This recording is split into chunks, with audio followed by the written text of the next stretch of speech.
세월 찾아나 날았네. 내겐 주밖에 없네. 주님과 같이 내 마음 만지는 분은 없네. 오랜 세월 찾아나 날았네. 주밖에 없네.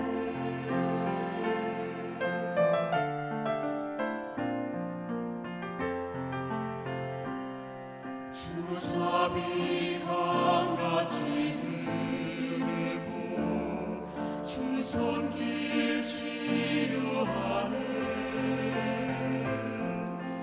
고통받는 자녀 품으시는 주밖에 없네. 주님과 같이 내 마음 만지는 분은 없네. 오랜 세월 찾아나 날았네. 내게 주밖에 없네.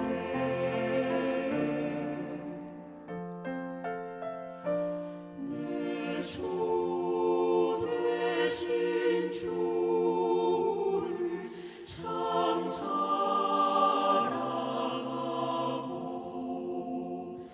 곧 그에게 죄를 다 보하리라. 그는 은혜를 주신 내 소식을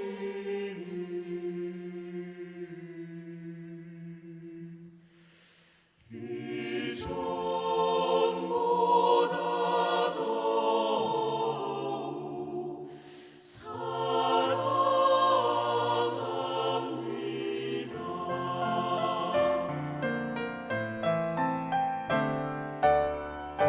주님과 같이 내 마음 만지는 분은 없네. 오랜 세월 찾아나 날았네. 내게 주밖에 없네. 오랜 세월 찾아나 날았네. 내게 주밖에 없네.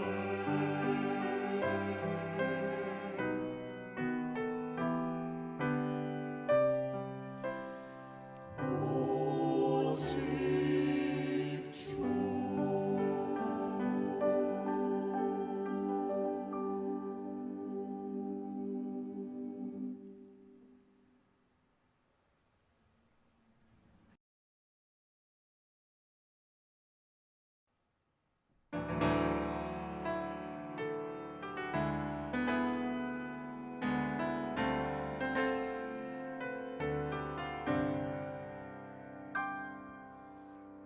우주의 창조자여 지휘자가 주의 오케스트라 앞에서는 피조물은 정교한 악기 들고 하늘의 물이 환호하네.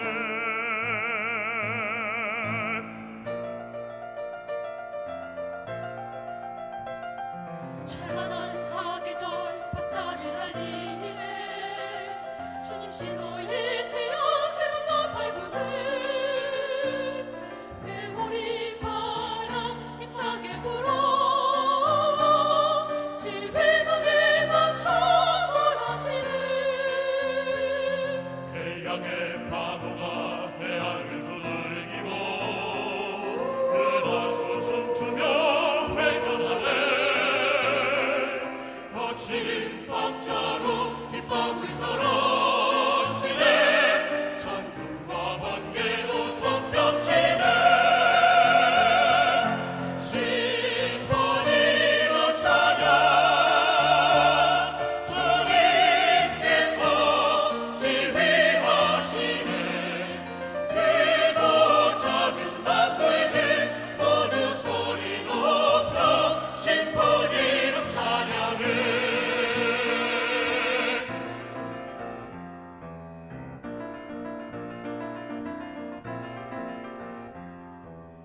하늘은 조용히 기다리네 주 얼굴 돌리네 인간에게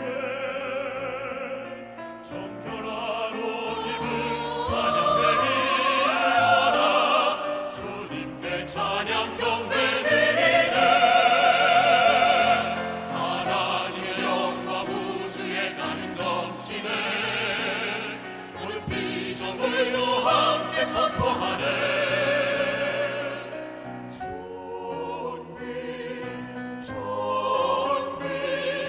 주님 나가신 어린 양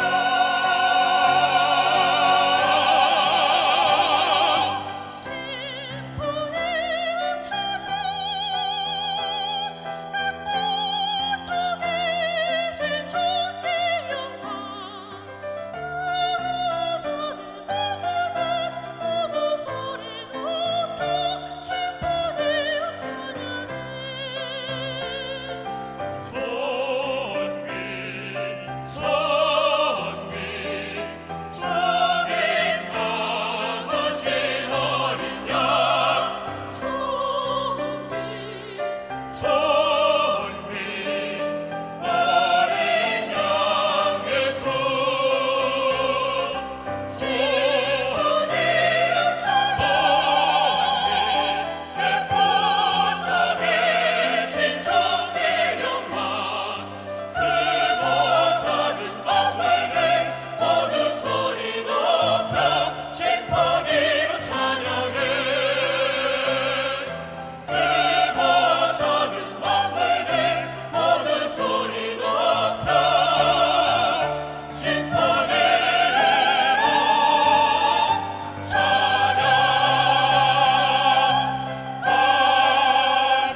하늘에 계신 우리 주 하나님, 죄된 모습으로 살아가는 연약한 저희들을 구원하시고 건강과 필요를 채워주시며 어려운 세상을 살아갈 수 있게 해주심에 감사를 드립니다.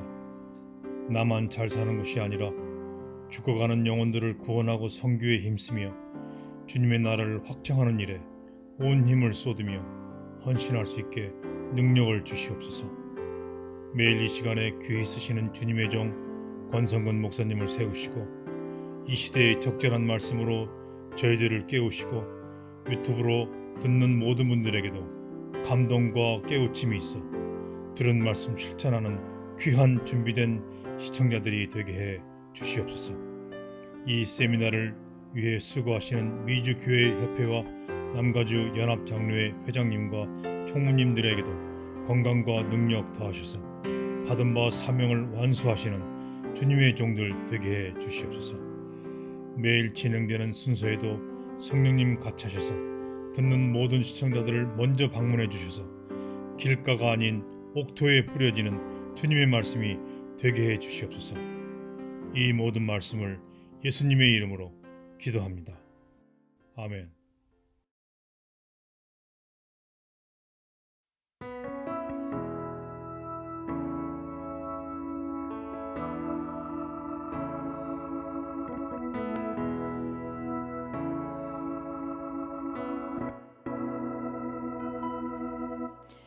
사랑 그 좁은 길 누가 그 길을 가려나 겸손 그 이름 없는 길 누가 그 길을 가려나 사랑 그 좁은 길 누가 그 길을 가려나 겸손 그 이름 없는 길 누가 그 길을 가려나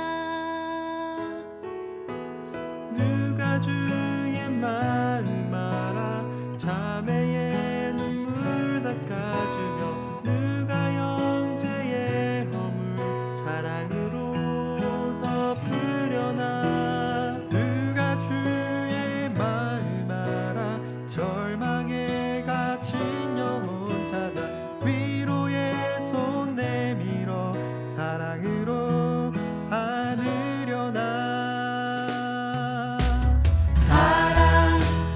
좁은 길 누가 그 길을 가려나 겸손 그 이름 없는 길 누가 그 길을 가려나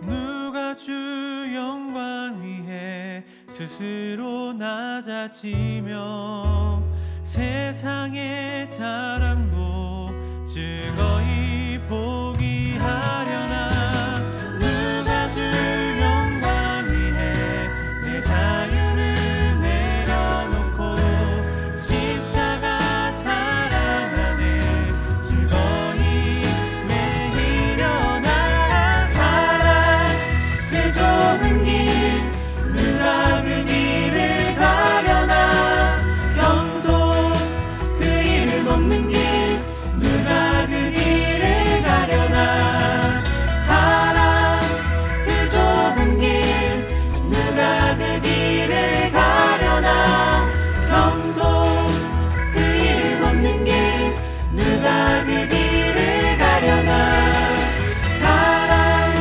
그 좁은 길 누가 그 길을 가려나 겸손 그 이름 없는 길 누가 그 길을 가려나 사랑 그 좁은 길 누가 그 길을 가려나 겸손 그 이름 없는 길 누가 그 길을 가려나 사랑 그 좁은 길 누가 그 길을 가려나 겸손 그 이름 없는 길 누가 그 길을 가려나 사랑 그 좁은 길 누가 그 길을 가려나 겸손 그 이름 없는 길 누가 그 길을 가려나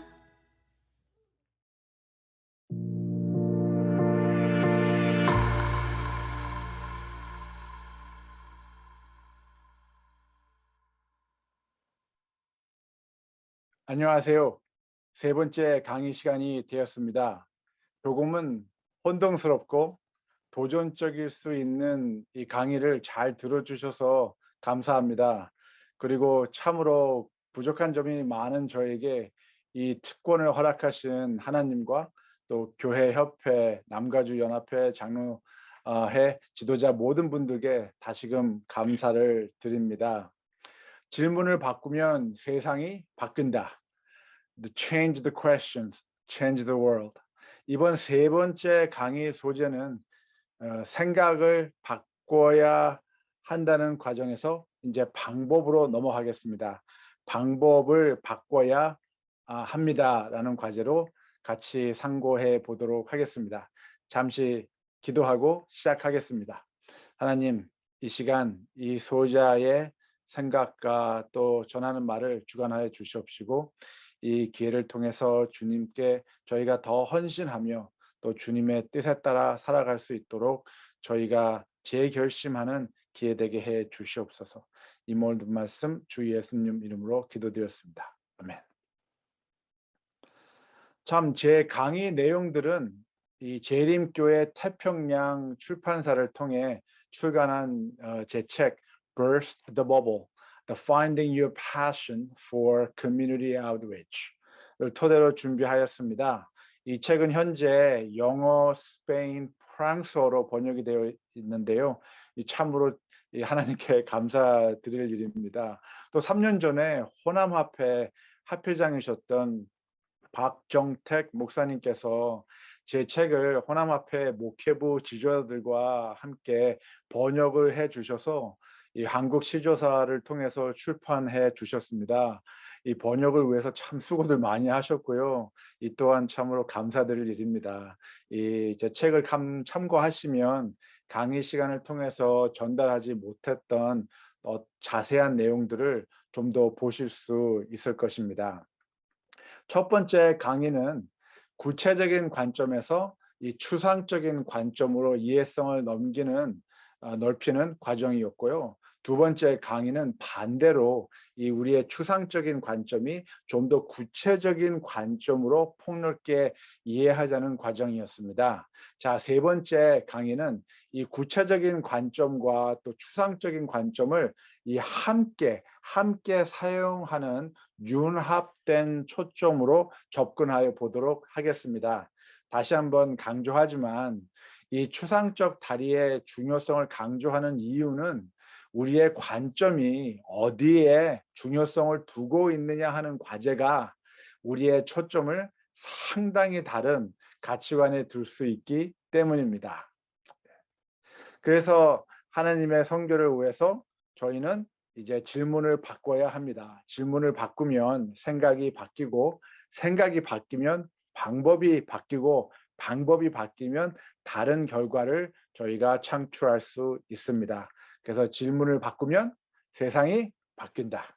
감사합니다. 이 대학은 프랑스에 있는 저희 재림교회 대학교입니다.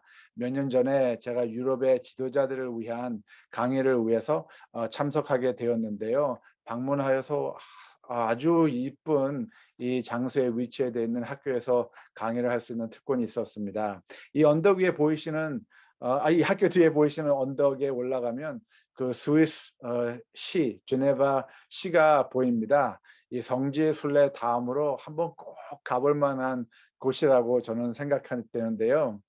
그 이유 중에 하나가 이 도시는 이 중세기 유럽의 종교 개혁을 좀 엿볼 수 있는 그런 문화적 자산들이 많이 있다는 겁니다.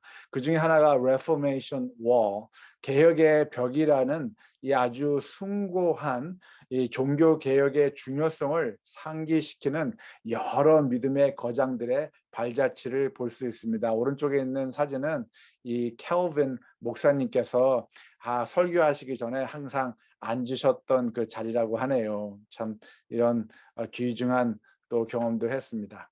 16세기의 종교 개혁자들은 개신교 개혁의 중심 신학적 원리를 요약하기 위한 라틴어 문구 솔라를 도입했습니다. 그래서 다들 아실 거예요. 솔라 스크립투라 오직 성경, 솔라 피데 오직 믿음, 솔라 크리스투스 오직 그리스도, 솔라 그레티아 오직 은혜, 솔리디오 글로리아 오직 하나님께 영광. 그래서 아마 처음 두세 가지 오직 성경과 오직 믿음과 오직 그리스도에만이라는 초점을 다들 들어보셨을 겁니다. 때때로 이 오직 은혜와 오직 하나님께 영광에 대해서는 잘 접하지 않을 수도 있습니다. 결론적으로 제가 지난 두 번의 강의를 통해서 말씀드린 하나님의 왕국, 하나님의 나라에 대해서는 이 목록에서 누락되어 있습니다. 예수님의 제자로서 사람들이 새로운 형태의 교회뿐만 아니라 사회 공동체 안에서 함께 새로운 삶을 창조하는데 하나님 나라를 이 땅에서 이루고자 하는 중요성을 이 솔라 스테이트먼트에서 저희가 이 누락이 되었습니다. 그래서 솔라 카리테라는 하나님의 나라의 중요성이 16세기 종교학자 개혁자들의 이 작성한 목록에 누락이 되어 있는데요. 이 솔라 카리테라는 의미는 사회 공동체 가운데 하나님의 사랑, 즉 관계 회복적 정의를 구현하기 위해서 개인적인 솔선을 실행하라는 사명이며 가치관입니다. 솔라 카리테. 여기에 사용된 단어 영어를 이렇게 보시면 economy라고 되어 있는 단어가 있죠. 근데 이 단어는 21세기에는 저희가 재정적 상태로 사용되고 있습니다. 그렇지만 18세기 기술 혁신으로 인한 산업 혁명과 사회 구조의 변혁이 있기까지는 그 전에는 이 단어의 의미는 사회 공동체라는 의미로 사용된 라틴어입니다. 그래서 어떤 교회들은 지금도 오이코스, 스몰 그룹 구역반 선교를 통해서 친척 또는 친구에게 복음을 전하고 성경 공부합니다. 그래서 이 오이코스라는 이 원어의 의미는 서로 격려하고 함께 삶의 충만함을 위해서 참여하는 것을 말합니다.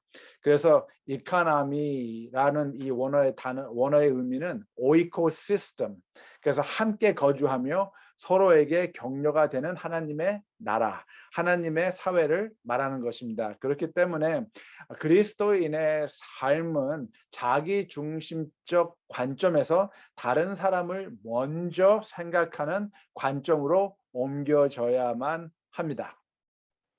그래서 커넬 웨스트 박사님은 솔라 카리테 이 가치관은 이 what love looks like in public, 사회에서 사랑이 어떻게 생겼는지 보여주는 것이라고 말씀을 하세요. 서로 격려하고 함께 공존하는 사회를 말하는 것이죠. 또한 사회 공동체의 중요성은 유대의 이 문화적 가치였는데요. 저희 한국 사람들 문화와 비슷한 점이 많이 있습니다. 저희는 인사할 때 진지 드셨습니까? 식사하셨습니까? 밥 먹었냐고 이렇게 물어보지 않습니까? 그래서 저희는 식구라는 단어를 음식이라는 글과 또 입구라는 말로 표현합니다. 그래서 함께 밥 먹는 사람들, 함께 존재하는 사람들, 그런 뜻이죠. 그래서 우리에게 성도의 교제는 우리 모두가 한 믿음의 식구라는 중요성을 표현하는 것입니다. 저는 이러한 문화적 가치가 솔라 카리테의 의미를 잘 표현하고 있다고 생각됩니다. 이해가 되시겠죠? 그래서 이 솔라 카리테의 중요성을 Dr. Joel Lofing이 이렇게 말씀하시는데요. 참 좋은 표현이세요. 사람들이 하나님의 백성들에게 배울 것입니다. 그러나 모든 일은 이스라엘이 실제로 구원의 표시로 인식될 때만 가능합니다. 하나님의 구원이 그분의 백성을 인식할 수 있게 명백하게 가시적으로 변형시킬 때 말입니다. recognizable 하고 이 tangible 명백하게 the visible 가시적으로 변형시킬 때 말입니다. 그리스도인의 예수님의 사랑을, 예수님에 대한 믿음을 사회 공동체를 섬기면서 행동으로 보여주어야 한다는 말씀입니다. 그 과정 속에서 교회와 사회 간의 신뢰의 관계를 구축할 수 있기 때문이죠.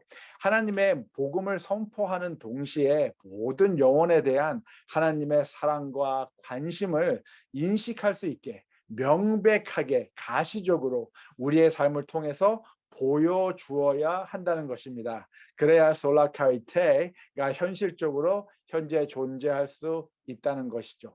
그래서 란 사이러 목사님은 이런 말씀을 하시는데요. 이 예수님을 통해서 분명한 것은 왕국의 발표와 표명은 그분의 메시지와 삶의 핵심입니다 라고 하세요. 그래서 그분은 왕국의 발표를 그냥 말로만 메시지를 전한 것이 아니라 표명으로 삶의 핵심을 통해서 증거하셨다는 것입니다. 그래서 마태복음 6장에 나라에 임하옵시며 뜻이 하늘에서 이루어진 것 같이 땅에서도 이루어지이다. 그래서 우리는 이 땅에서 우리의 지역에서 이웃에서 하나님의 뜻과 하나님의 나라가 이루어져야 된다는 것이죠. 실질적으로 명백하게 구체적으로 가시적으로 이 구체적인 관점을 통해서 우리가 이제 생각이 바꿔져야 한다는 것입니다. 그래서 하나님 나라는 추상적이면서도 또한 구체적이어야만 합니다. 이게 두 가지 다예요. 예를 들어 우리 누가복음 4장을 한번 보시겠습니다. 누가복음 4장 이 메시아의 선교, 하나님의 선교에 대해서 이 영적인 이해도 우리가 물론 중요하지만 육적인 현실적인 면에서의 그 적용성도 저희는 이 실행 방법도 중요시 해야 한다는 것입니다. 예를 들어 이 가난한 자에게 복음을 전하고라고 하신 부분, 영적으로는 저희가 예수님의 복음에 대해서 전하는 것을 뭐 얘기할 수 있겠죠. 그리고 이해할 수 있어요. 그렇지만 육적으로 또 복음을 전인적 사역으로 실천하면서 필요한 이들에게 도와주는 것도 이제 연결을 해야 된다는 겁니다. 추상적인 것과 이 이 구체적인 것이 하나가 되어야 된다는 것이죠. 그래서 포로된 자에게 자유를 전파하고, 그래서 영적으로는 저희가 죄악의 노예의 신분이 끝난 것을 가르치고, 또 육적으로 인류 모두의 자유를 위한 사회 활동과 운동에 참여하고, 눈먼 자에게 다시 보게 함을, 하나님에 대한 무죄함을 영적으로 깨우쳐야겠죠. 그것도 육적으로 병자에게 의료 선교를 통해 도움을 제공하고, 압박당하는 사람들에게 자유를, 죄악의 권력에서 자유케 되었음을 가르치고, 또 육적으로 억압과 속박에서 자유롭게 해방되도록 저희가 도와주고, 그리고 주의 은혜의 해, 이 희년 다 기억나시죠? 영적으로는 육적인 죽음에서 영적인 희망을 부여하는 것이지만, 또 육적으로는 관계의 회복의 정의를 실행하며 믿음의 공동체를 성립하는 것입니다. 그래서 저희가 이제 추상적인 영적 관점과 또 구체적인 육적 관점이 서로 연결되어야 올바른 하나님의 선교에 대한 이해성과 또 실행을 경험할 수 있다는 것입니다. 예를 들어서 제가 한번 설명을 해보도록 하겠습니다. 이 성경에 이 예수님께서 병을 고쳐 주시다라는 단어와 또 깨끗이 하였다는 단어들 많이 이렇게 사용되는데요. 단순히 이 단어들은 그저 그들의 병을 치료하셨다는 의미가 아닙니다. 이 단어들은 전인적 관계 회복의 정의를 위한 치유하셨다는 의미입니다. 그러니까 치료는 병을 고치는 일이지만 치유는 이 관계 회복적 정의에 대해서 이야기해요. 그래서 소경이나 안진병이나 이 문둥병자들은 가족으로부터, 이웃으로부터, 사회에서 격리되고 천대받고 멸시받는 사람들이었습니다. 그렇죠? 근데 사회 공동체로부터 권리를 박탈당하고 연결고리가 끊어지고 분리되어 파문당한 상태에 있는 사람들이었습니다. 그래서 예수께서 단지 이들의 병을 치료한 것이 아니라 그들의 삶을 치유하신 것입니다. 육체적, 정서적, 사회적, 영적 모든 면에서의 해방, 그렇죠. 그 구석에서의 해방을 통해서 온전함을 이루신 것입니다. 그러니까 쉽게 이야기하면 이런 건데요. 이들이 치유를 통해서 다시금 이 병자들이, 문둥병자들이 저른뱅이가 가족의 품으로 돌아온다는 것이죠. 그래서 남편이 되어지고 또 아내가 되어졌다는 겁니다. 또 부모가 되어지고 또 자식이 되어졌다는 것입니다. 그래서 끊어진 가족과의 관계가 다시금, 그렇죠, 연결돼서 회복된 것입니다. 또한 사회로부터 이 격리되어 있던 이 사람들, 이 문둥병자 뭐 이런 병으로 인해서 정말 이 사회로부터 멸시당하고 천대받던 사람들, 이들이 이제 치유를 통해서 다시금 사회의 일원으로서 관계가 연결된 것입니다. 도움을 받는 그런 상태에서 이제 도움을 줄 수 있는 사회적 여건을 갖추게 되었다는 것이죠. 그래서 이렇게 끊어진 관계가 다시 연결되어지는 과정 속에서 예수님은 관계 회복적 정의를 실행하셨다는 겁니다. 그래서 예수님은 치료를 하지 않으시고 치유를 하셨다는 것이죠. 바로 이 이유 때문에 하나님의 선교 사명을 바로 이해하기 위해서는 우리는 누가복음 4장의 소명과 마태복음 28장의 사명, 그리고 이사야 58장의 명령, 그 소명, 사명, 명령을 함께 연결해서 이해할 때 저희는 하나님의 선교에 대해서 더 넓게 또 깊게 이해할 수 있고, 또 저희 선교적 교회에 대한 정체성을 재조명할 수 있다는 생각입니다. 화이트분께서 이런 말씀을 하시는데요. 오직 그리스도의 방법을 사용함으로써만 사람들을 접촉할 때 참 성공을 거둘 것이다. 어떤 방법이라고요? 예수 그리스도의 방법. 예수 그리스도의 방법. 예수 그리스도의 방법이 무엇이었습니까? 구주께서는 사람들의 유익을 소원하시는 분으로서 그들과 어떻게 하셨어요? 섞이셨다. 그분께서는 그들에 대한 당신의 동정심을 보여주시고 그들의 필요를 따라 봉사하시고 그들의 신임을 얻으셨다.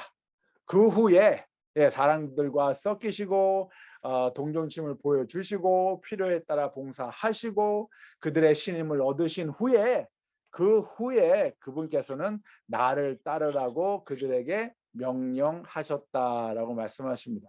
예수께서는 희망이 없는 수많은 사람들을 보시고 몹시 슬퍼하시며 그들의 필요를 보살펴 주시고 채워 주심으로써 그들의 삶의 희망을 가져다 주셨습니다. 이러한 동정적인 봉사를 통하여 예수께서는 신뢰할 수 있는 관계를 구축하신 겁니다. 그리고 나서 그 후에 나를 따라오라고 말씀하고 계신 겁니다. 예수님께서는 사람들과 섞이셨고 그들의 필요에 따라 찾아내어 충족시키셨고 봉사 관계를 통하여 신뢰의 다리를 건설하셨습니다. 그런 후에 사람들에게 나를 따라오라고 말씀하고 계신 겁니다. 그래서 그리스도의 방법은 지역 사회에 대한 평생의 헌신을 요구하는 것입니다. 왜냐하면 그리스도교는 하나의 여정이기 때문입니다. 그리스도의 재림까지 저희는 충실한 관계 형성에 관하여 시간을 투자해야 합니다. 저희의 자원을 투자하여야 합니다. 그래서 하나님의 선교는 교회의 어떤 행사가 되어서는 안 된다는 것이죠. 매 주기마다 운영되는 어떤 교회 프로그램이 되어서는 안 된다는 것입니다. 하나님의 선교는 현재 진행 과정입니다. 지속적인 관심으로 교회를 지역 사회에 연결하는 일입니다. 우리는 사람들에게 우리를 따라오라라고 요구하기 전에 우리가 가지고 있는 진리를 공유할 수 있는 신뢰와 특권을 먼저 획득해야 합니다. 진리이신 예수 그리스도를 전할 수 있는 신뢰자가 먼저 되어야 한다는 거죠. dependable, trustworthy한 메신저가 먼저 되어야 한다는 것입니다. 전 요즘 이 미주 교회 진함을 받으면 미주 시조사 편집국장님이신 심은창 목사님의 권두원과 이 삼육대학교 역사 교수 이국헌 목사님의 글을 제일 이제 먼저 읽습니다. 그 이유는 이분들의 글이 중요하기도 하지만 제가 이분들이 누군지 알기 때문입니다. 그래서 이분들의 글이 신뢰성 있게 느껴지는 것은 바로 이분들이 그들의 삶을 통해서 말씀을 전할 수 있는 신뢰와 특권을 획득하였기 때문입니다. 그래서 우린 전도지를 나눠주기 전에 전도지를 나누어 줄 수 있는 자격, 신뢰와 특권을 먼저 우리가 획득해야 한다는 것이죠. 그래서 개인과 개인의 신뢰의 관계를 통해서 전하는 전도지의 내용은 더욱 값어치 있고 더욱 큰 영향을 가져온다는 것입니다. 아무런 관계가 없는 사람이 전해주는 전도지는 그 영향력이 충분히 발휘하지 못한다는 생각입니다. 그래서 이 닥터 푼만은 관계가 방법이라고 하십니다. 예수님의 선교 방법은 이 관계 회복, 인생과 인생에 있어서의 관계 형성이 하나님의 그리스도의 전도 방법이었다라고 말씀을 하세요. 그래서 예수님은 사람들을 자신의 관계로 초대하셨고 예수님께서는 사람들을 사랑했고 그 과정에서 그들에게 하나님을 따르는 방법을 보여주었습니다. 주님의 근본적인 초점은 인생과 인생의 관계 현성이었습니다. Life on life evangelism이라는 거죠. 이 삶과 삶, 인생과 인생, 한 사람 한 사람. 그래서 예수님께서는 사람들이 주님과의 관계를 통하여 그분과 이어지도록 초대하시고 사람들을 이 관계를 통해서 주님의 메시지를 받아들이게 하셨습니다. 그렇게 함께 삶을 나누는 시간 동안 그분께서는 그분의 진리에 대하여 그 사람들에게 가르치신 거죠. 그래서 제가 또 강조하는데요. 이 삶과 삶, 인생과 인생, life on life, 그것이 초점이 된 관계 형성이 먼저 이루어진 후에 저희는 메시지를 전할 수 있는 이 특권이 주어진다고 저는 생각됩니다.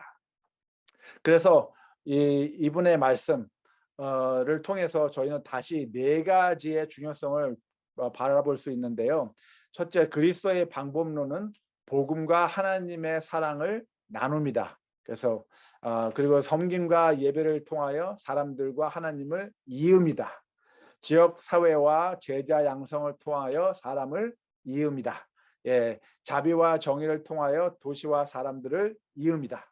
예, 믿음과 행동의 통합을 통하여 사람들과 문화를 이음, 바로 이 이음의 관계였습니다. 삶과 삶을 잇는 관계 형성이었습니다. 그래서 우린 하나님의 사랑을 말과 행동으로 나누어야 합니다. 끊어진 하나님과의 관계를 이어야 하고 가족과 이웃들의 관계를 다시금 연결해야 합니다. 전인적 모든 삶의 영역에서 온전함을 위해서 섬기며 봉사해야 합니다. 이 사회를 하나님의 나라로 바꿀 수 있는 변혁자로서 제자들을 양성하는 일을 해야 하는 것입니다. 그래서 이 닥터 푼만이 교회의 성공은 얼마나 많은 사람들이 그리스도의 형상으로 변형되고 하나님의 왕국의 사명을 추구하는지로 측정합니다. 얼마나 많은 사람들이 실제로 제자가 되며 또 다른 제자를 양성할 수 있는지를 평가하고 측정합니다라고 말씀하세요. 그래서 제자 입문 양성의 과제는 그저 교회의 어떠한 행사에 치중해서는 안 된다는 것이죠. 예, 실제적인 committed disciple making another committed disciple. 그래서 제자가 다른 제자를 양성할 수 있게 하는 과정이라는 것입니다. 이것이 이제 평생 과정이에요. 근데 저희는 좀 이렇게 어려운 문제들이 좀 당면을 하게 되는데요. 2001년에 대총회에서 재림 교인들의 사회 봉사 참여에 대한 설문조사를 하셨습니다.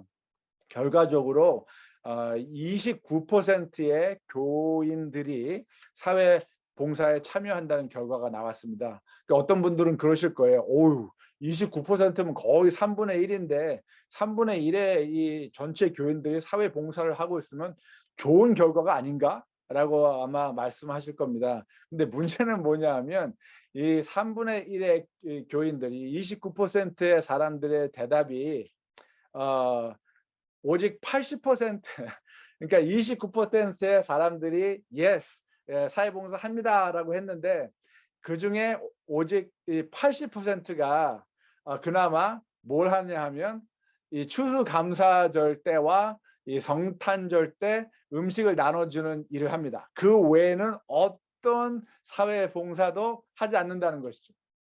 이해가 되시겠어요? 예, 29%의 사람들이 사회봉사 합니다 그랬는데 그 중에 오직 80%의 사람들이 하는 일이 1년에 딱 두 가지, 추수감사절 때 하고 성탄절 때 음식 나눠주는 일. 그 외에는 아무것도 안 한다는 거예요. 이게 문제가 되죠. 그러니까. 예, 그래서 로버트 립튼컴 이 박사님이 우리는 지역 주민을 우리 교회가 행하는 지역 사회 봉사와 활동에 극히 중대한 구성원으로 참여시켜야 한다고 말씀하시면서요. 세 가지 종류의 교회가 존재한다고 말씀하십니다. 첫째는 지역 사회 안에 존재하는 교회, Church in the Community. 그리고 두 번째는 지역 사회로 향하는 교회, 예, Church to the Community. 그리고 세 번째는 지역 사회와 함께하는 교회, Church with the Community. 이 세 가지를 말씀하시는데요, 참 재미있습니다. 이 첫째, Church in the Community는 지역 사회 안에 존재하는 교회입니다. 장소 개념으로 지역 사회 안에 존재하는 교회입니다. 그러니까 대부분의 교인들은 지역 주민이 아니에요. 지역 사회 활동에 또 전혀 관심이 없고 관여하지도 않습니다. 이런 교회는 어떤 면에서 식민지 개척 사고에 사로잡혀 있는 국제화 접근 방식을 기반으로 존재하는 교회들입니다. 그냥 우리끼리 모여서 이런 형태의 교회는 소금병, 이 salt shaker라고 하죠. 소금병 자체가 이 바나나 빵을 만드는데 이 덩어리 빵 덩어리 속에 그냥 이 소금병 통째로 들어가 있는 거와 똑같은 거예요. 예수님께서 너희는 세상의 소금이라 마태복음 5장 13절에 하셨는데 우리는 소금의 맛을 이 소금병 안에 들어 있으니까 발휘할 수가 없는 겁니다. 저희 그 앤드루스 신학대학교 교수님이셨던 러셀 브로 목사님께서 재림교회 성장의 중요성을 강의하시면서 이런 말씀을 하셨는데요. 너무나 오랫동안 재림교회는 자신들을 안전한 피난처와 집단으로 모여 사는 곳에 스스로를 고립시키며 마치 그들 이외에 세상은 존재하지 않는 것처럼 지내왔다. 이제 그런 시대는 끝났다.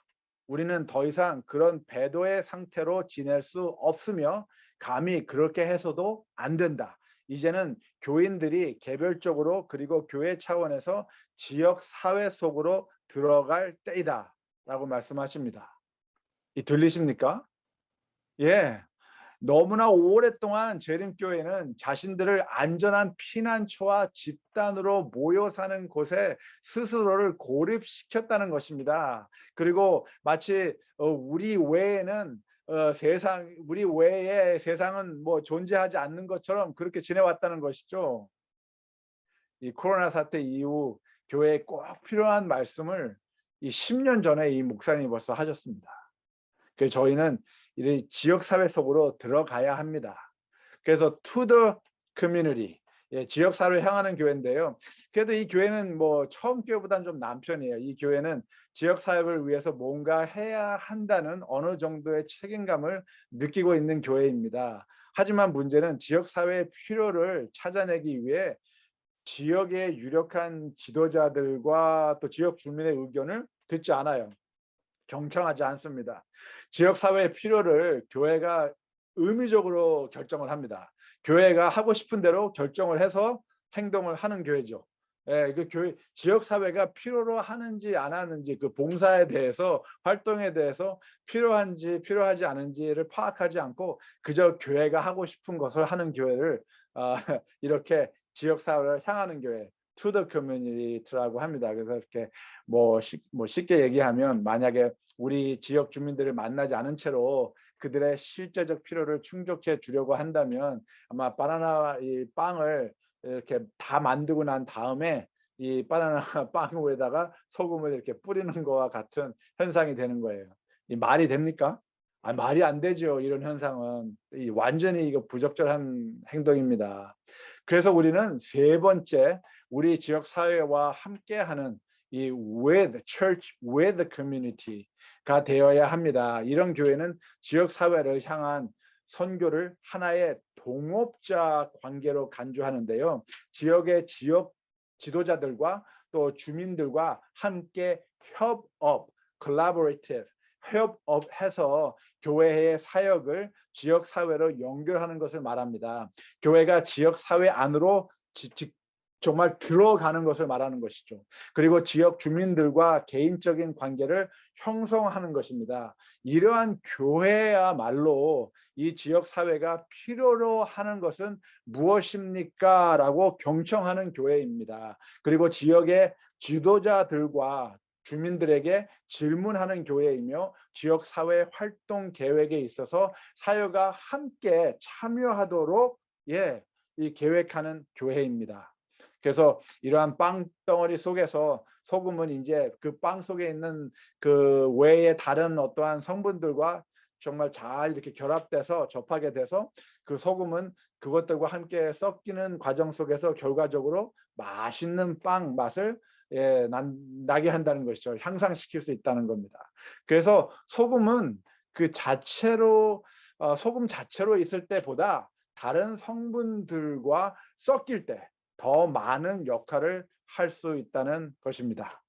이것이야말로 코로나 사태 이후에 교회로서 하여금 정말 공공기관과 또는 영리기관 그리고 비영리기관 이 모든 분야에서 우리가 함께 지역 사회 전체를 동업자로 생각해서 의도적으로 참여시키기를 촉구하는 이유가 되어야 하는 것입니다. 우리는 이제 우리의 지역 사회를 그저 봉사하기 위해서 생각하는 그런 상대가 아니라 지역 사회 안에서 사회와 함께 일하는 동업자로서의 관계를 모색해야 하는 것입니다. 그래서 저는 이 첫 번째 강의부터 이 전인적이라는 이 말씀 사역이라는 중요성을 말씀드리는데요. 이 holistic, 이 헬라어 홀로스라는 이 단어, 모든 전체적인 통합적인 이한 단어에서 이 인간의 삶을 전체적으로 볼 때 정말 육체적, 정서적, 사회적 그리고 영적의 모든 면에서의 이 풍족함, 안녕을 저희가 추구해야 한다는 것입니다. 그래서 이 홀로스는 이 삶의 충만함 그리고 완벽한 삶이란 의미의 이 샬롬이라고 저희가 얘기하죠. 이 유대인들이. 그래서 그 샬롬하고의 동일한 뿌리의 언어이기도 합니다. 이 원어를 통해서 하나님께서는 우리로 하여금 완전하고 충만한 삶을 살기를 원하시는 것을 저희가 배울 수 있습니다. 사실 저는 이 전인적 선교 사명은 하나님께서 당신의 자녀들에게 하신 가장 중요한 약속이며 이 언약의 관계를 지키는 것은 우리가 하나님께 뿐만 아니라 서로를 위해 져야 할 그리스도인의 의무이자 책임이라고 생각합니다. 그래서 저는 선교적 교회의 전인적 사역은 이제 이 공동체에 대한 그리스도의 사랑을 나누고 예수님의 이름으로 사람들을 사랑하고 교회와 사회의 장벽을 정말 이제 붕괴하고 행동하는 믿음으로 증거하고 섬기는 자로서 전도하고 전체 사회 공동체에 영향을 미치는 사회 문제에 대한 변화를 위해 사회 활동에 참여하고 그리스도인의 성육신 사랑, 이 incarnational ministry, love 그런 모델과 희생적인 섬김의 자세로 전인적 사역에 동참하여야 한다고 생각합니다.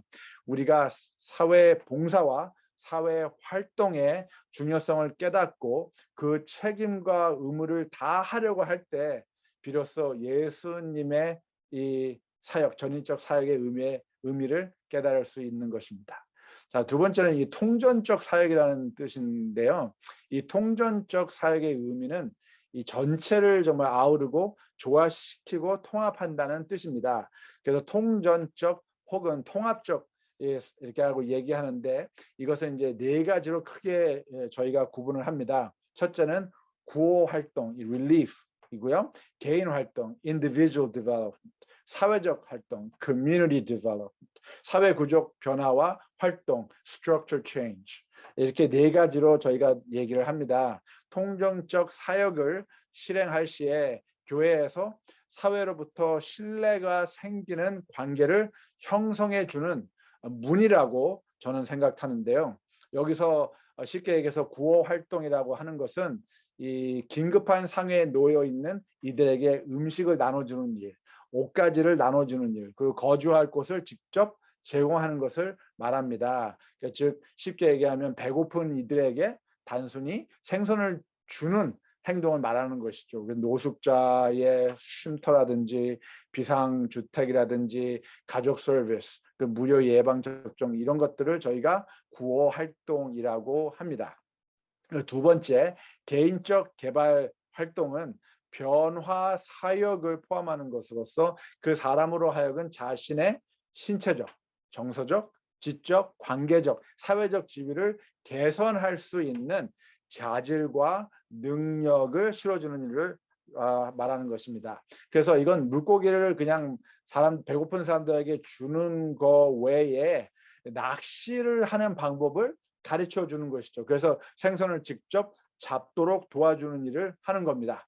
그래서 주택 소유 세미나를 한다든지 재무 관리, 또 신용 상담, 또 검정고시 볼 수 있는 학업 그런 프로그램, 기술 능력 개발하는 그런 프로그램, 또 언어와 문화를 가리키는 그런 클래스, 또 가족 상담과 이혼 방지 및 이 회복, 유아 교실, 청소년 교실, 건강 세미나, 동호회 이런 것들을 다 우리가 뭐라고 하냐면 개인적 개발 활동이라고 합니다. 이제 세 번째는 지역 사회 개발이라는 건데요. 이것은 건강한 지역 사회를 위해 그것을 구성하는 요소들을 다시 새롭게 하는 것을 말합니다. 이때 이 구성 요소들이란 거주지, 종사할 수 있는 직업, 또 건강, 의료 서비스, 그리고 교육 등 이렇게 얘기하는데요. 이것은 이 낚시를 잘 할 수 있도록 필요한 낚시 그 장비를 그 사람에게 제공하는 것과 같습니다. 그래서 저렴한 주택 개발을 하고 또 건축물 재활용 운동도 저희가 참여하고 또 교회에서 타가소 운동 운영도 하고 또 방과 후에 학습할 수 있는 그런 오후나 저녁 시간 이 가리키는 학습 시간도 마련하고 또 직업을 창출하고 가족 법률 상담도 하고 우리가 갖고 있는 이 멀티 퍼포스 룸 이것을 지역 사람들이 사용할 수 있는 체육관으로서 또 이렇게 사용할 수 있도록 생각하는 것 이런 것을 저희가 다 지역 개발 사회 개발이라고 하는 것입니다. 이제 나머지 네 번째는 사회 구조적 변화인데요. 사회 구조적 변화란 불공평한 정치적, 경제적, 환경적 그리고 문화적 제도와 체제들을 변화시키는 것을 말합니다. 그래서 지역 모든 그 구성원들이 공평하게 이 어장에 접근할 수 있도록 도와주고요. 또 그 모두가 공평한 기회를 얻어서 이 낚시터에서 낚시를 할 수 있는 환경을 조성하는 겁니다. 그래서 불공정한 대출 관행이라든지 주거 환경을 저희가 개선하고 세금 혜택, 건강 이런 보험 혜택, 보험 제도 이런 걸 개선하는 것을 얘기하는 겁니다. 낮은 학비, 또 가족 친화적 정책, 뭐 금연 운동 이런 것들도 다 이 사회 구조적 변화에 포함되는 거예요. 그래서 목소리가 없는 사람들의 목소리가 되어주는 일, 또 그들이 또 스스로 대변할 수 없는 사람들을 위해서 저희가 옹호하는 일을 사회 구조적 이 변화라고 얘기합니다.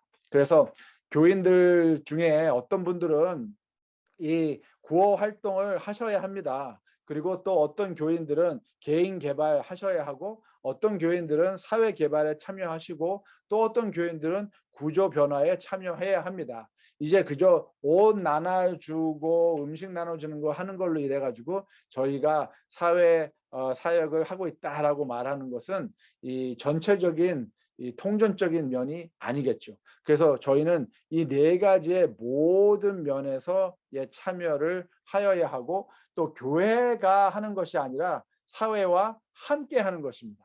예, 다시 말씀드려서 사회 봉사는 음식을 나눠주는 일입니다. 그렇죠? 예, 근데 사회 활동은 이 가난을 퇴치하는 일입니다.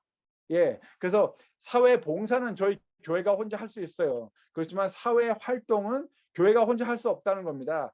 전체적인 이 사회와 함께 해야 되는 거예요. 공동체, 공공기관과 영리기관과 비영리기관이 함께 교회와 일을 해야 된다는 겁니다. 그래서 사회 활동을 통해서 우리는 사회 변혁자, 사회 변화 주도자로 이제 탈바꿈해야 합니다. 그래서 공경에 처한 사람을 도와주고 자선 활동하고 개인과 가정을 대상으로 봉사하고 자비와 동역에서 이건 다 사회 봉사에 우리가 해왔던 겁니다. 잘하고 계세요. 근데 이제 사회 봉사에서 저희가 사회 활동으로 연관성을 가져와야 한다는 거죠. 그래서 공경을 발생시키는 원인을 저희가 제거하는 일, 또 사회 및 경제적 활동을 위해서 참여하고 사회 구조를 변혁하기 위해서 목소리가 되어지고 또 사람들을 옹호할 수 있는 입장이 되어야 되고 또 관계 회복적 정의를 이루기 위해서 저희가 사회 활동에 참여해야 하는 것입니다. 그래야 교회가 위치한 지역 사회에서 교회는 정말 소금과 빛의 영향력으로 존재할 수 있는 것입니다. 이해가 되시겠죠? 자, 이 교회는 인디애나에 있는 그 Faith Community라는 교회인데요. 이 교회는 수십 년간 수요일 저녁 한 10명 안팎의 교인들이 모여서 예배를 드리고 성경 공부를 해왔습니다. 그러다가 새로 부임하신 목사님이 교인들에게 사회 봉사와 사회 활동에 대한 그 도전을 하시고 새로운 도전을 하시고 교회 주변 사람들과 대화를 나누시기 시작하셨어요. 이 지역 사회가 가지고 있는 문제점들에 대해서 듣고 경청하시는 과정 속에서 많은 것을 배웠는데요. 이 사회는 가정 이 문제로 인해서 높은 이혼율과 가정 폭력이 심한 사회였습니다. 그래서 경제적인 이 어려운 환경으로 이 빈곤한 사람들이 매년 증가하고 있었고요. 약 30%의 이 지역의 가정들이 이 인터넷이 없어요. 그래서 자녀들이 학교 끝나고 와서 집에서 방과 후에 공부를 해야 되는데 이 인터넷이 없으니까 불편함을 경험하고 있는 것을 알게 되었습니다. 그래서 그들이 함께 기도하면서 생각을 바꾸고 선교 방법을 바꾸기로 했어요.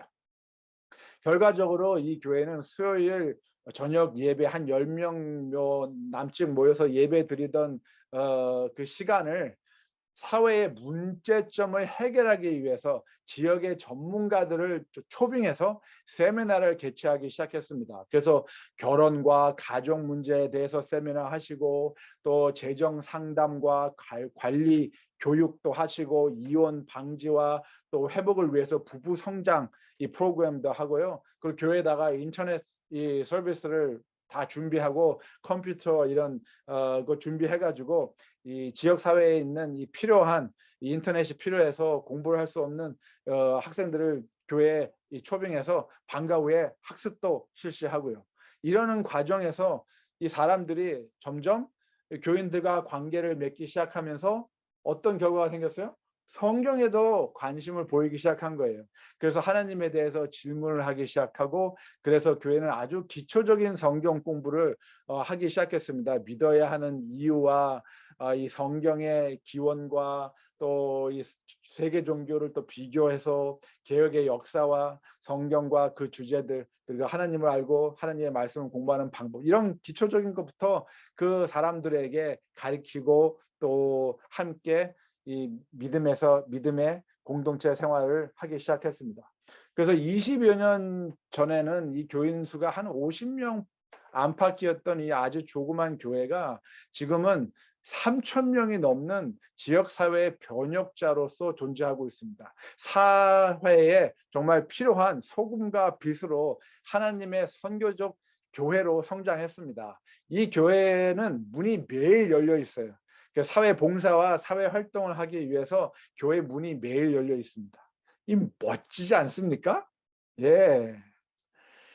저는 이런 교회의 성장은 사회 공동체 활동으로 인한 결과였다고 생각됩니다. 공공기관과 영리 그리고 비영리 기관들이 함께 참여한 운영 방침이었습니다. 보다 효과적으로 함께 일하는 방법을 서로가 모여서 같이 찾고 연구한 것이죠. 문제에 대한 새로운 해결책을 함께 연구하고 찾았다는 겁니다. 적은 비용으로 어떻게 하면 더 많은 것을 할 수 있을까라는 우리의 자산을 최대한으로 활용할 수 있을까 하는 생각을 함께 한 거예요. 교회가 사회와 함께. 새로운 사회 활동에 대한 아이디어도 또 창의성도 발달시키고 교인들이 활기차고 헌신적으로 참여할 수 있는 방법을 교회가 의도적으로 만들어 나갔다는 겁니다.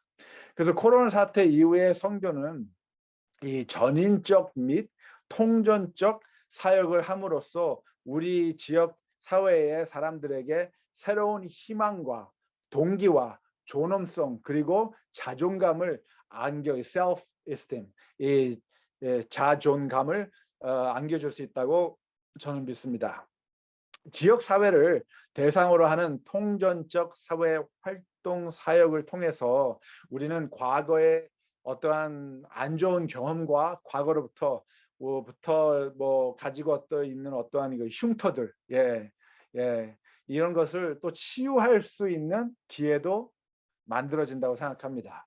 우리는 주변의 지역 사회를 위해 계획하고 있는 선교 사역에서 하나님께서 개입하실 것을 기도하고 주님의 인도하심을 당구해야 합니다. 또한 지역 사회 내에서 그 사람들의 어려움이 무엇인지를 듣고 경청하고 그들의 전인적 온전함을 위해서 교회와 사회가 연결될 수 있는 기회를 탐색해야 합니다. 이렇게 함으로써 우리는 현재 하나님의 나라에서 존재하는 참된 교회와 사회 간의 유대 관계를 진실로 경험할 수 있다는 것이죠. 이 땅에서, 우리 사회에서. 그래서 토니 캠플로 목사님이 이렇게 말씀하시는데요. 이 예언자 이사야가 꿈꾸었던 이 새로운 세계는 세상을 변화시키는 데 있어서 성령님의 인도하심을 기꺼이 따르고자 하는 사람들을 통하여 하나님께서 지금도 여전히 이루고 계시는 세상이다. 더욱 많은 그리스도인들은 그런 세상을 바라는 갈망을 발견하고 전인적인 구원을 장려하고 있다. 전인적 구원이란 우리에게 영생을 줄 뿐만 아니라 하나님의 모든 백성으로 하여금 억압받는 이들을 사랑하고 이 현대 시대에 알맞은 정의를 추구하라는 과제를 안겨주는 그러한 통전적 및 전인적 복음을 이야기하는 것이다 라고 말씀하십니다. 그래서 제가 이 복음은 말과 행함으로 함께 선포되어야 한다고 말씀드리는 겁니다. 그래서 사회 활동을 위해서 저희는 좀 더 전문적인 기본 원리를 시행해야 하는데요. 첫째, 지역사회의 필요를 우선순위로 파악해야 합니다. 우리가 뭘 하고 싶은가가 우선순위가 아니라 지역사회가 필요로 하는 것이 무엇인가를 저희가 경청해야 돼요. 그리고 지역사회의 자산이 무엇인가, 우리가 갖고 있는 자산과 지역사회의 자산을 저희가 함께 활용해야겠죠. 그렇죠? 그리고 지속적인 사회 활동을 결과를 저희가 보고해야 합니다. 어떻게 우리가 교회가 사회와 함께 이 사회를 변하고 있는지, 뭐 금연 학교를 통해서, 뭐 건강 교실을 통해서 여러 가지 일을 저희가 하는 그 과정 속에서 어떠한 변화가 일어나고 있는지를 결과 보고해야 합니다. 그리고 우선순위를 재조정합니다. 잘하고 있는 것은 더욱 잘하고, 잘하지 못하고 있는 것은 왜 잘 안 되고 있는지 검토하고, 또 어떤 면에서 저희는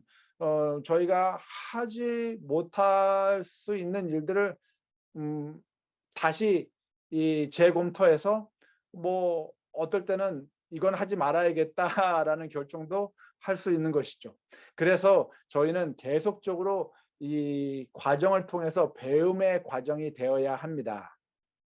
그래서 다음과 같이 이 자산 기반이라고 저희가 얘기하는데요. asset based. 이 지역사회 활동 참여 원칙은 우리가 갖고 있는 자산과, 교회가 갖고 있는 자산과 사회가 갖고 있는 자산을 같이 활용할 때에 이루어지는 겁니다. 그래서 제가 말씀드린 대로 음식을 나누어 주는 사회 봉사는 저희가 갖고 있는 자산, 교회가 갖고 있는 자산으로 충분히 할 수 있어요. 그렇지만 빈곤 퇴치를 하기 위한 사회 활동은 저희가, 교회가 갖고 있는 자산으로서는 해결이 되지 않습니다. 그래서 사회가 갖고 있는 자산을 저희가 같이 활동에 적용해야 하는 것이죠. 그래서 교회의 자산과 사회의 자산을 협업을 통해서 활용하는 방법을 저희가 창출해 내어야 하는 것입니다. 그래서 또한 이 통전적 사회 활동 사역을 하기 위해서 우리는 다음과 같은 원칙을 적용해야 하는데요. 이 지역 사회에 거주하는 사람들의 참여와 리더십을 극대화할 수 있는 사회 활동 기회를 창출해야만 합니다. 뭐 쉽게 얘기해서 교인들끼리만 하는 행사가 되어서는 안 된다는 것이죠. 사회의 사람들과 함께하는 사역이 되어야 합니다. 그리고 두 번째, 사회 개혁을 사회 개발을 개선하고 또 유지하기 위한 연구의 가치를 공동으로 배우고 발견하는 것입니다. 사회 활동은 사회와 함께 사회 변혁을 위해서 서로 의논하고 연구하고 새로운 방법을 창출할 때 경험할 수 있는 거예요. 그래서 세 번째, 이 학생, 교사, 교회 및 지역사회 구성원을 참여시켜서 학습 기회를 창출해야 합니다. 이 사역을 통해서 우리의 자녀들이 사회의 변혁가로서 성장할 수 있도록 학습 기회를 저희가 창출해야 한다는 것이죠. 네 번째, 다양한 사회단체 회원으로 활동하며 주요 의사 결정 과정에 참여합니다. 무슨 뜻이냐 하면 우리 교인들이 사회단체 회원으로 가입해야 된다는 거예요. 함께 활동하지 않으면서 어떻게 그들을 저희가 하고 있는 사역에 참여하게 할 수 있겠습니까? 그렇죠? 저희가 먼저 다가가야 합니다. 어떤 분들은 뭐 그렇게 얘기를 하세요. 그들이 우리를 반가워하지 않는다고요. 그러면서 여러 가지 뭐 얘기들을 하시더라고요. 근데 저는 뭐 그렇습니다. 이제 그러한 그 아픈 그 과거는 이제 과거로, 예, 이제 좀 이렇게 생각하시고 새로운 생각을 해야 될 때라고 생각합니다. 새로운 방법을 저희가 창출해야 된다는 생각입니다. 그래서 교회와 공동체 간에 정말 상호 존중과 신뢰 구축을 하기 위해서 사회가 가장 중요시하는 문제를 교회가 함께 해결하는 경험을 우리는 해야 합니다.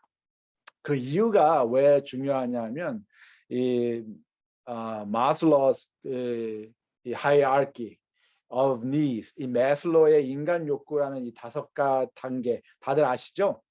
이 5번째의 단계가 자기 실현 단계인데요. self actualization이라고 하는 단계입니다. 이 단계는 쉽게 얘기해서 개인적 어떠한 잠재성, 자기 충족, self fulfillment이죠. 그런 자기 충족을 달성한 사람들이에요. 그래서 개인적인 성장을 이분들은 굉장히 스스로 이렇게 추구합니다. 그리고 또 이제 사회를 위해서 사회에 어떠한 봉사를 할 수 있는 기회가 있을까 하고 찾으세요. 사회에 공헌하기를 원하시는 분들입니다. 사회의 어떤 변화를 이루시기를 원하는 분들이에요. 이런 분들은 어쩌면 저희가 갖고 있는 교회의 신념이나 예수님을 따르기로 헌신하지 않을 수도 있습니다. 또한 이 5단계 자아 실현의 사람들은 그들이 뭐 갖고 있는 심령이 뭐 절망적이거나 의지할 데가 없는 상태라고 생각하지 않으세요. 뭐 hopeless, 뭐 helpless 그런 생각이 없습니다.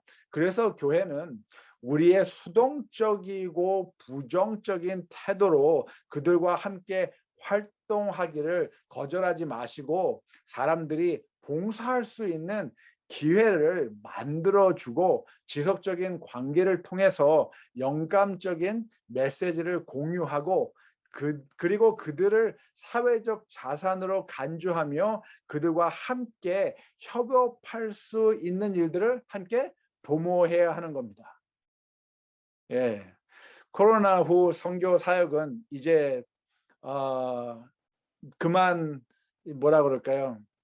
봉사라는 차원에만 존재하는 교회가 아니라 사회 활동에 존재하는 교회가 되어야 합니다. 사회와 함께. 예, 여기 재밌는 이 그림이 보이시죠? 이 코비드 상태 전에는 저희가 뭐 이렇게 생각했는데 이제 이 코로나 사태 후에 제일 중요한 것은 인터넷이다라고 어떤 분들은 얘기하세요. 이것도 뭐 중요한 생각입니다. 잘 활용하면 좋지 않을까요? 예, 바로 이 중요성을 깨달은 분이 이 전인적 사역과 통전적 사역 그리고 사회 전체 이 엔게이지먼트 사회와 함께하는 사역에 대한 중요성을 깨달은 분이 저희 교회의 Dr. John Harvey Kellogg 저희 재림교회 의사셨어요.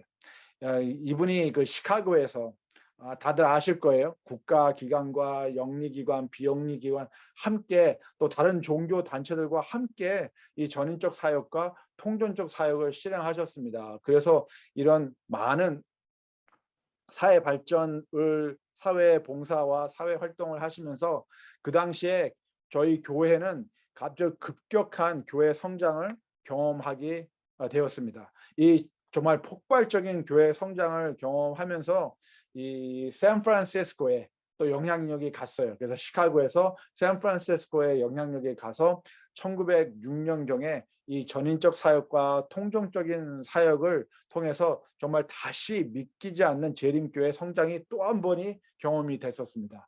병든 자를 돌보고 고아들을 위해서 가정을 찾아주고 실업자를 위해 직업 창출하고 환자들을 돌볼 수 있는 간병인들을 교육하고 아이들을 위해서 방과 후에 또 학교 운영도 하고 이러한 전인적 또 총정적 이 사역을 통해서 교회 성장이 이루어졌다는 겁니다.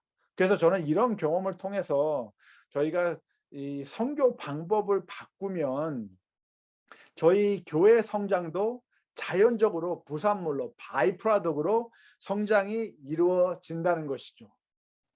교회 성장만을 위해서 존재하는 교회가 아니라 사회를 하나님 나라로 변혁시키기 위해서 바꾸기 위해서 존재하는 교회들은 자연적으로 성장할 수밖에 없다는 것이 제 결론입니다.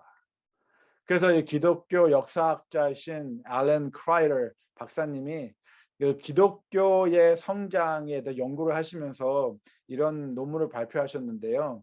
기독교의 성장이 매 10년마다 every 10년마다 이 40% 정도 성장을 했대요. 그 성장이 그리고 처음 300년 동안 예수님이 돌아가시고 난 다음에 이 300년 동안 계속적으로 지속적으로 이 성장했다는 겁니다. 그런 발표를 하셨어요. 그 원인이 궁금하지 않으세요? 어떻게 매 10년마다 40%나 증가하고 300년이나 그 성장이 지속되었을까요? 이분의 논문의 결과는 바로 이렇습니다. 사람들은 자석에게 끌리는 것처럼 기독교에 끌리고 매료당했습니다. 예, 그리스도인의 삶이었어요. 그리스도인의 삶이 자석처럼 사람들을 그리스도교에 끌어당긴 겁니다.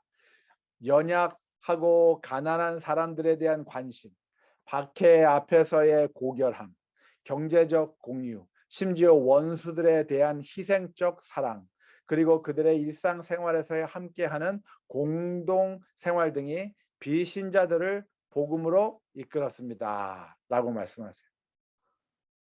이해가 되시겠죠?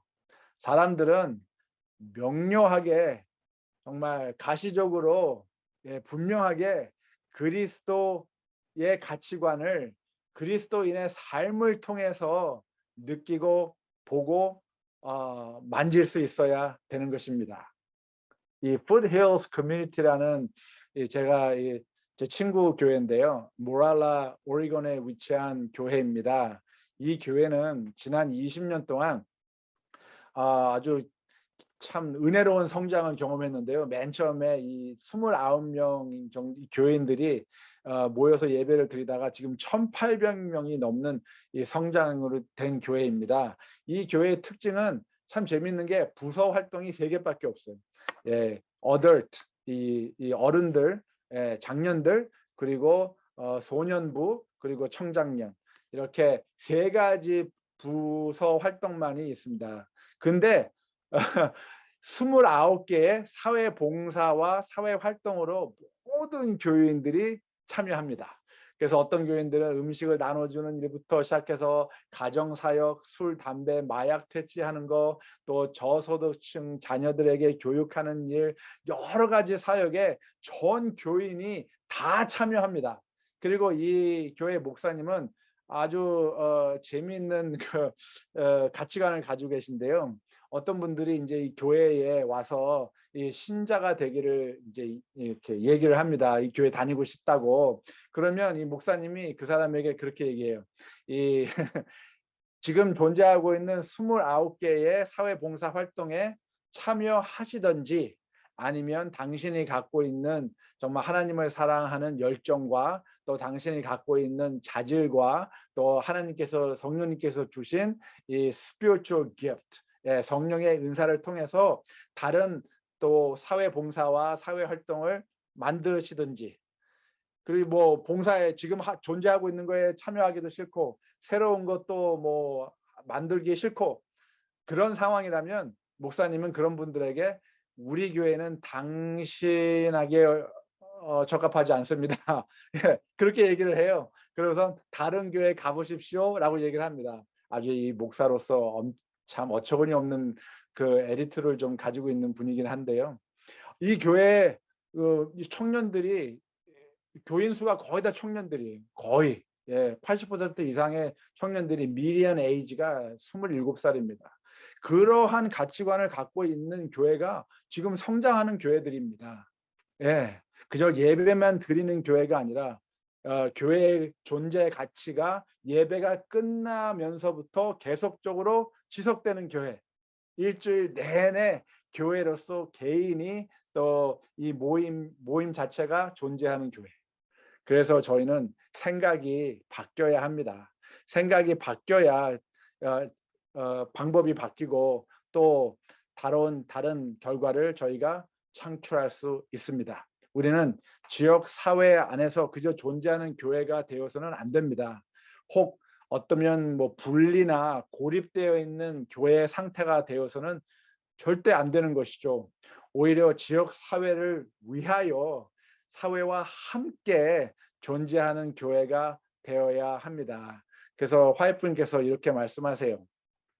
개인적 노력으로 사람들에게 접근해 갈 필요가 있다.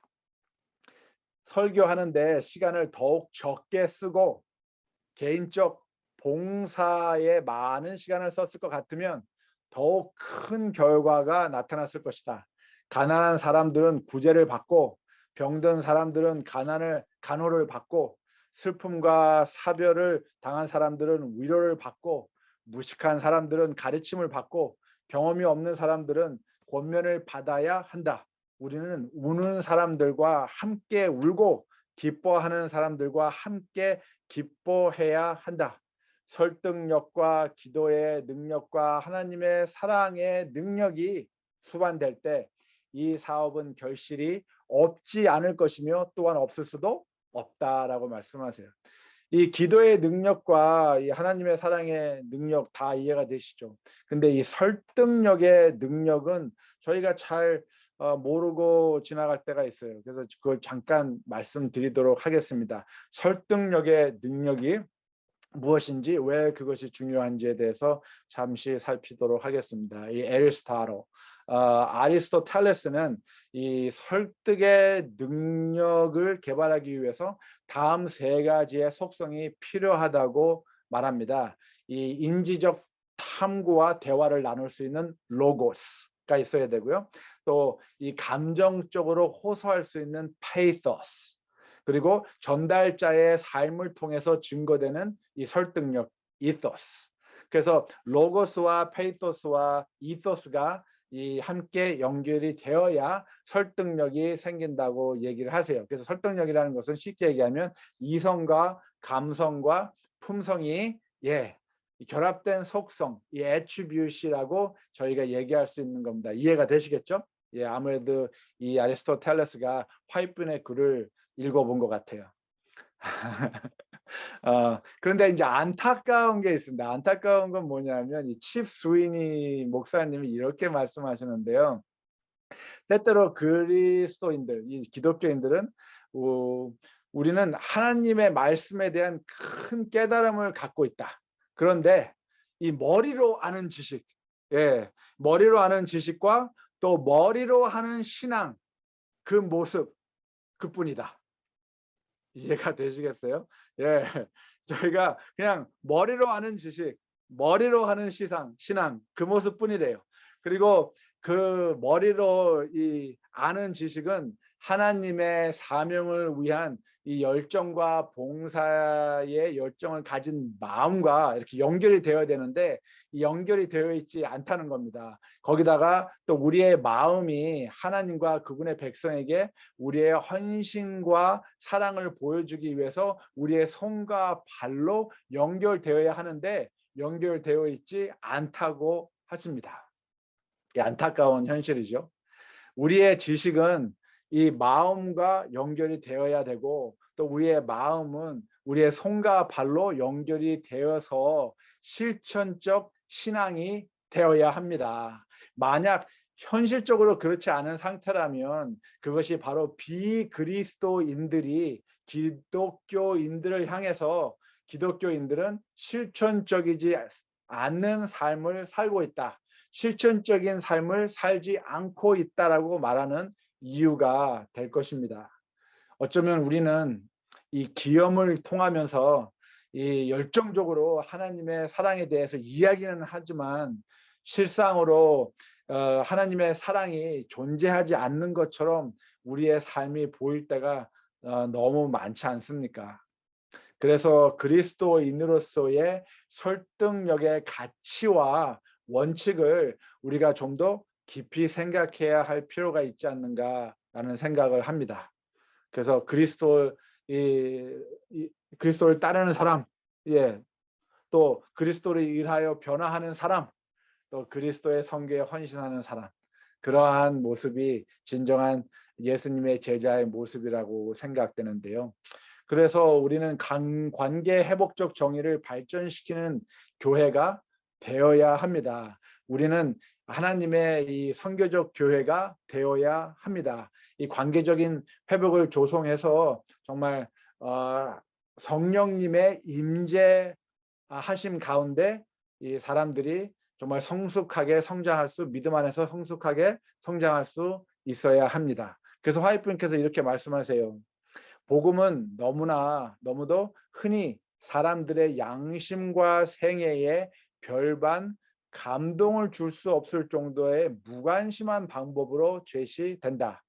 도처에서 그들이 소유하고 있지 않은 무엇인가를 얻고자 부르짖는 사람들이 있다.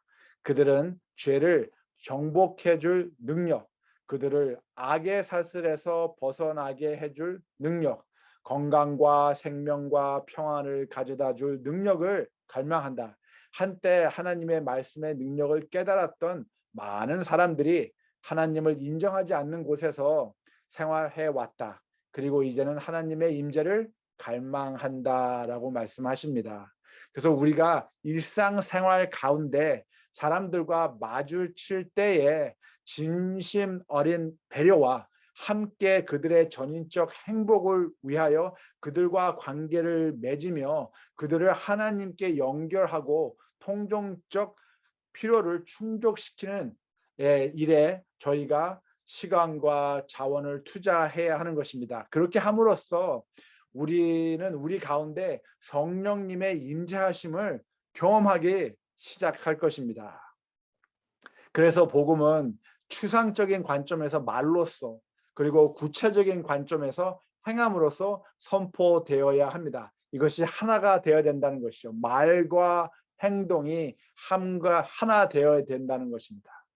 근데 많은 교회 자체는 변화하지 않으면서 단지 지역 사회를 변화시키길 원하기 때문에 많은 교회가 진정한 하나님의 선교적 교회로서 존재하지 못한다라고 저는 생각합니다. 예수님의 충실한 제자로 살아간다는 것은 하나님의 언약의 백성들은 그저 더 많은 것을 가지려는 삶이 되어서는 아니 되겠죠. Having more having 이런 삶이 되는 것이 아니라 사회의 소금과 빛으로서 더 많은 영향력을 행사하는 존재감이 중요시되는 삶이 되어야 합니다. More being 의 삶이 되어야 하는 것이죠. 그래서 하나님의 선교는 메시아의 선교 사명은 모든 인류를 향한 복음의 선포로 시작되었습니다. 또한 하나님의 사랑을 실행하시고 하나님 나라의 가치성, 희년을 관계의 회복적 정의를 회복하기 위해서 예수님께서 이 복음을 선포하셨습니다. 그래서 솔라 카리테 하나님의 사회는 우리의 삶을 통해서 우리의 이웃과 우리의 가정을 통해서 실행되어야 하는 것입니다. 그래서 우리는 질문을 바꿔야 합니다. 근접한 지역 사회에서 우리는 재림교회로서 소금과 빛으로 존재하고 있음을 우리는 어떻게 확립할 수 있습니까? 우리는 어떻게 지역 사회의 변화와 발전을 위해서 어떤 영향력을 끼칠 수 있습니까?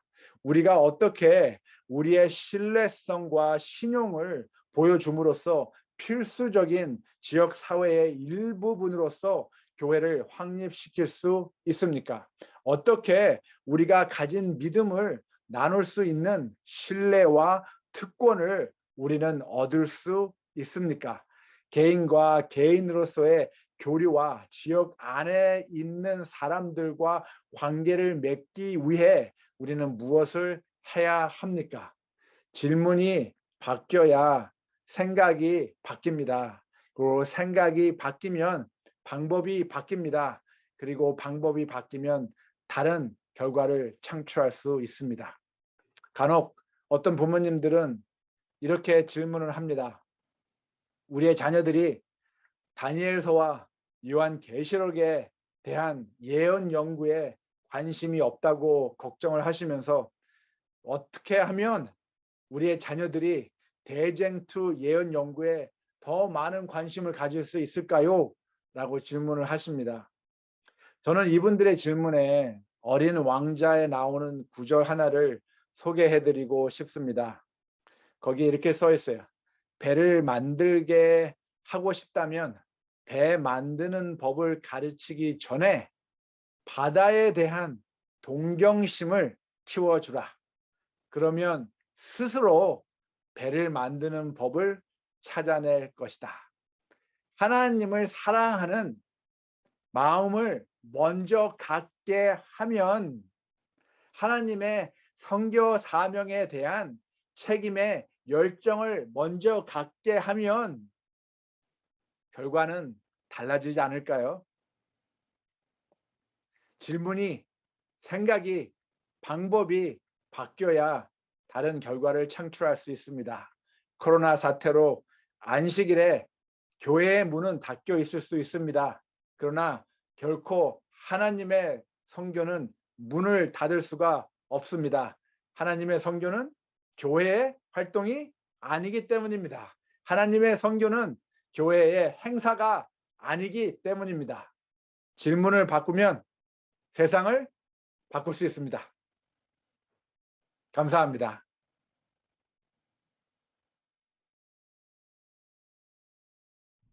하늘에 계신 우리 하나님, 존귀하신 주의 이름으로 간절히 기도합니다.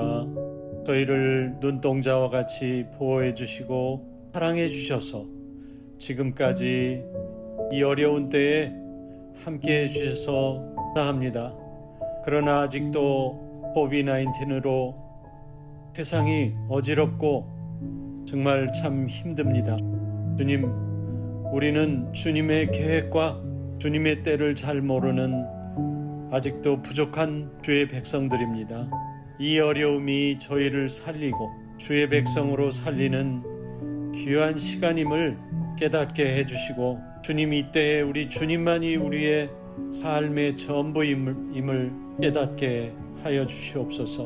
오직 주님만을 바라보고 살 수 있도록 인도하여 주시기를 간절히 빕니다. 이제 저희 북미주 교회협의회와 남가주 장로회가 준비하는 이 세미나가 우리 모두의 영성과 포비 후의 선교 사역을 위해 간절히 말씀에 갈급하는 심령들에게 함께하여 주시기를 간절히 기도합니다. 주님께서 이 세미나와 준비하는 우리 모두와 강사님이신 권성근 목사님에 이르기까지 주님의 뜻과 사랑으로 잘 마칠 수 있도록 함께하여 주시기를 간절히 기도합니다. 저희가 정말 깨어 기도하는 자가 되고 땅끝까지 주의 말씀을 전하는 주의 제자가 되어서 다시 오실 주님의 귀한 백성이 될 수 있기를 사랑이 많으신 우리 주님의 이름으로 간절히 기도합니다. 아멘.